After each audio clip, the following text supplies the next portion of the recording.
Hi, I'm Kirsten, and I'm 44 years old. Thanks for picking my story. I hope you find it either insightful or really entertaining.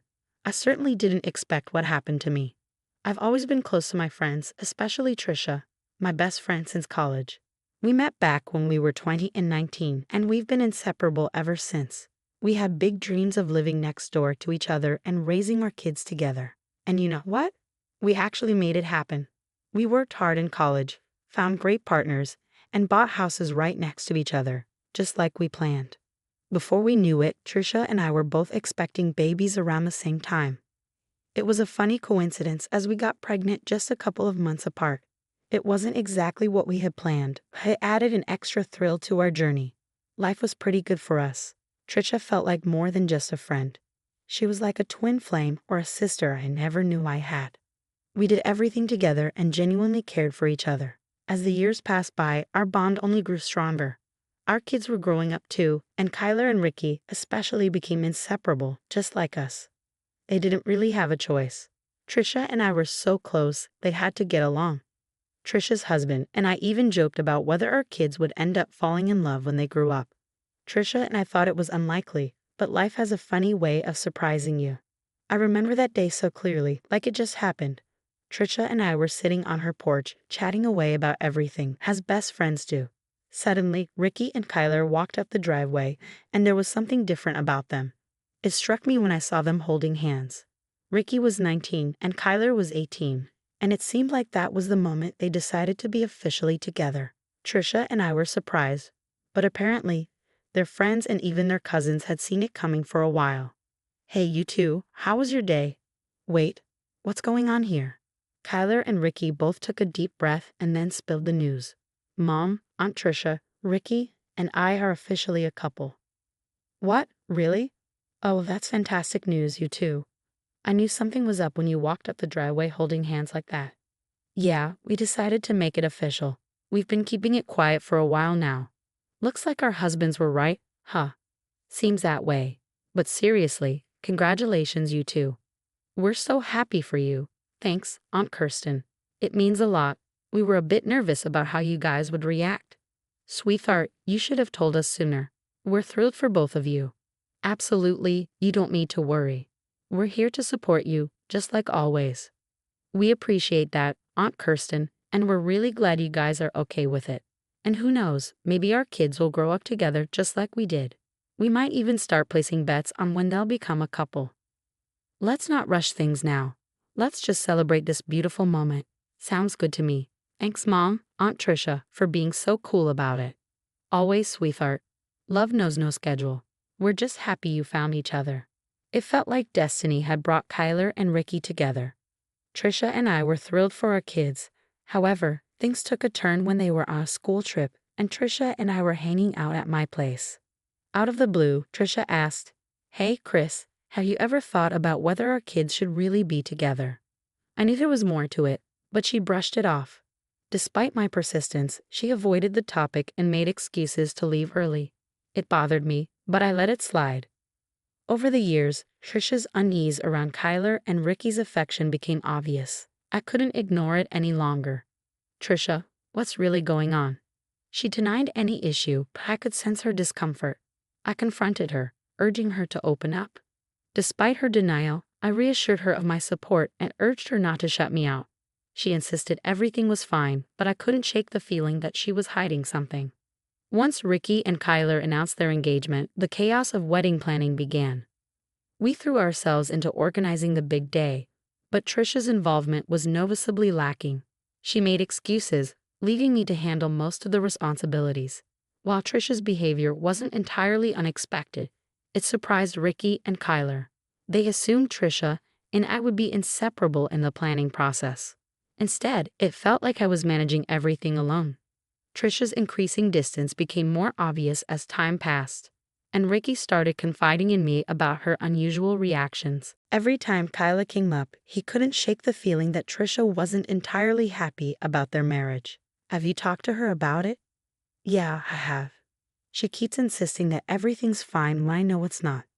I don't understand why she's acting so strangely." Despite our concerns about Trisha, we had a wedding to plan, and there was no time to dwell on her negativity.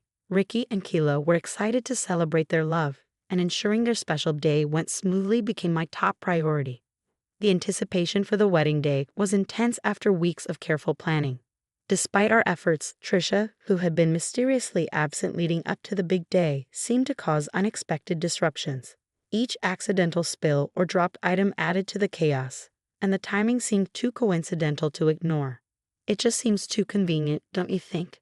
As we gathered in Kayla's dressing room with the other bridesmaids, I found myself constantly shuttling between there and the venue, balancing the exhilarating responsibility of organizing the event with the exhaustion it brought. While making my rounds around the venue, I paused at the door of Kayla's dressing room. The voices inside were quiet, and my curiosity got the best of me. Kyla was talking to Trisha, and it seemed like the other bridesmaids were out of the room too. "What's going on, Trisha? You've been scarce, and your behavior. It's been strange." As I listened in, hoping for an honest conversation, what I heard stunned me. Trisha opened up, revealing her true feelings, and they weren't good. She was unhappy with Kayla, criticizing her decisions and questioning if she was suitable for Ricky. It hit me hard. My lifelong best friend seemed to harbor serious negativity towards Kayla. "I've never approved of you, Kayla. Do you think you were raised properly? Do you think you're worthy of my son? You don't deserve him. I hate that this is happening. How can you say that? I had no idea you felt this way. You must have known. I've been uncomfortable around you for a long time. Then why didn't you speak up? Why wait until my wedding day to unload all this? If you had a problem with me, why not talk to me instead of making me out to be the villain? Not a chance. I won't ruin my son's happiness because of my issues with you. Even if he doesn't see your value now, he will eventually." It was like a punch to the gut. I couldn't believe Trisha had been keeping these resentments hidden, and her odd behavior on the wedding day seemed to stem from these deep-seated disapprovals. The gravity of what I overheard hit me like a ton of bricks. Someone I trusted so much was concealing toxic emotions.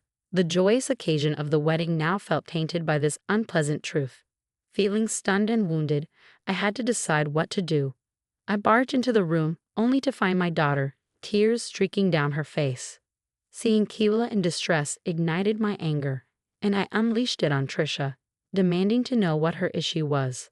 I was seething with fury, feeling betrayed and wounded by someone I consider family. "What on earth is going on, Trisha? What's gotten into you? Are you out of your mind?" Trisha seemed taken aback, probably not expecting my abrupt entrance. I didn't care. I needed answers.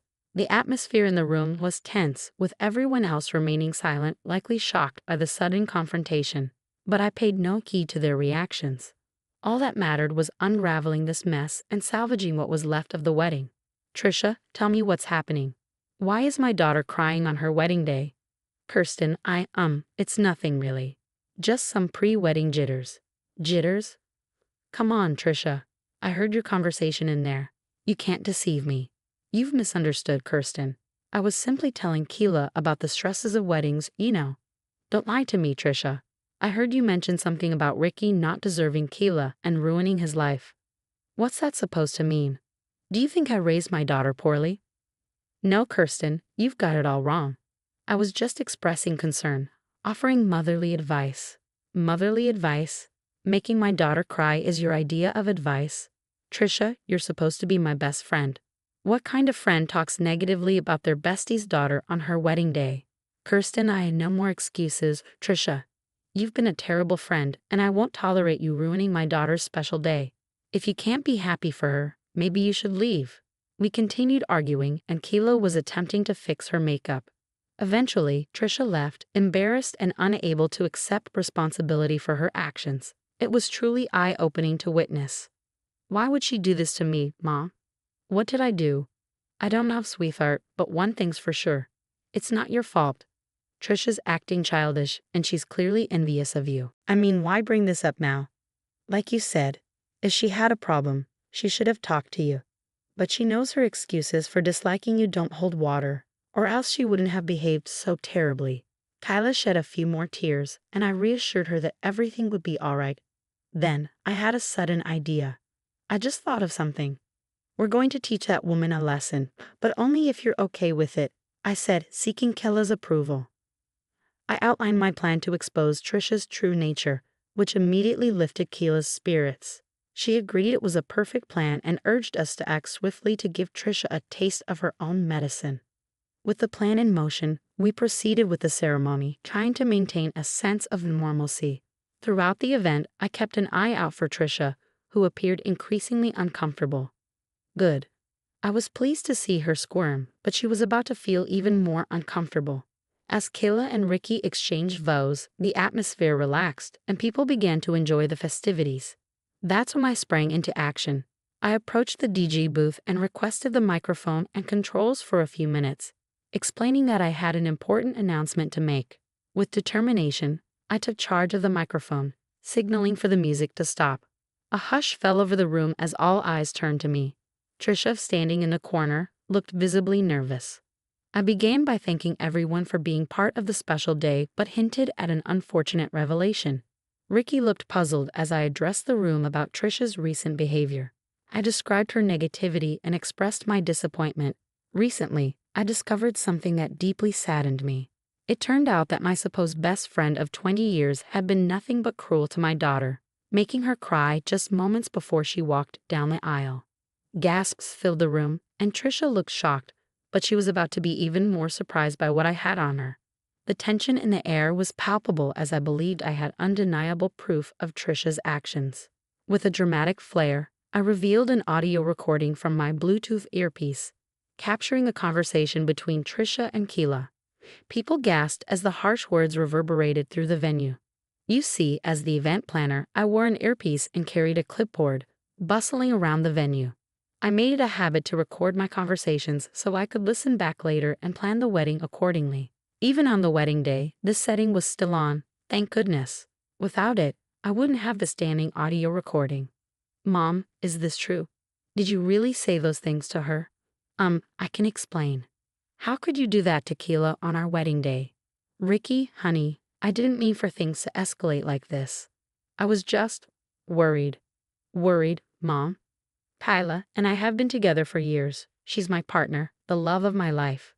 You had no right to question that on our wedding day. I know. There's no excuse. Do you really think you can talk about Kayla like that and then act like everything's fine? Ricky, please try to understand. I didn't mean it. Trisha's face turned several shades of red as the recording played for everyone to hear. She looked like she wanted to disappear. Ricky's scowl deepened, clearly disgusted by his mother's behavior. The guests were stunned, many of them glaring at Trisha as I stopped the recording after letting it play a couple of times. The room fell into silence. You could hear a pin drop, and Trisha's nervous gulp was audible. How could you do this to me? You did it to yourself, Trisha. You're despicable, and I'm relieved to finally see it. I'll never forgive you for this. Fine, because we'll never forgive you either. Security, please escort her out. What? Why? You're really going to kick out your own mother? We'll discuss this later, Mom. I'm still deeply hurt. I think it's best if you leave. I can't believe this. You're trying to ruin my life. Believe it, Trisha. No one gets away with making my daughter cry. Now go. As the commotion settled and Trisha attempted to garner support from the crowd, I felt a whirlwind of emotions. Part of me was furious, not just at Trisha, but also at myself for missing the signs earlier. I prided myself on being a vigilant and supportive mother, and failing to see Trisha's true nature for so long left me feeling terrible. Trisha tried to justify herself, but I wasn't interested. She had plenty of time to talk to me about whatever was bothering her. But she chose to do it on a day meant for joy and happiness, clinging to her excuses for as long as she could. Leave now, Trisha. Kayla, Ricky, and I will listen to you when we're ready. She had months to come clean, but she chose to disrupt a day meant for celebration with her grievances. Determined to dispel the negativity and salvage the celebration, we pressed on with the festivities. Finally conceding defeat, Trisha chose not to further embarrass herself and cooperated with the security guards to leave. Despite feeling foolish for not seeing through Trisha's facade earlier, there was a strange sense of relief in finally seeing her true colors. Someone who deliberately tries to ruin a wedding, especially one involving their own family, lacks basic decency and empathy. After Trisha's departure, the wedding resumed. Although there was some lingering awkwardness, the genuine love and joy of Keela and Ricky helped to lift everyone's spirits. The couple radiated happiness, overshadowing the negativity Trisha had attempted to inject into their special day. As the hours passed, we continued to enjoy ourselves, despite Trisha's attempts to reach out to me through calls, all of which I declined. I sent her a firm text indicating that I wasn't ready to speak with her. Her actions towards my daughter on such an important day were unforgivable. Even Trisha's husband appeared visibly upset, choosing to leave the wedding early, presumably to have a serious conversation with her. I didn't know how things would unfold, nor did I particularly care.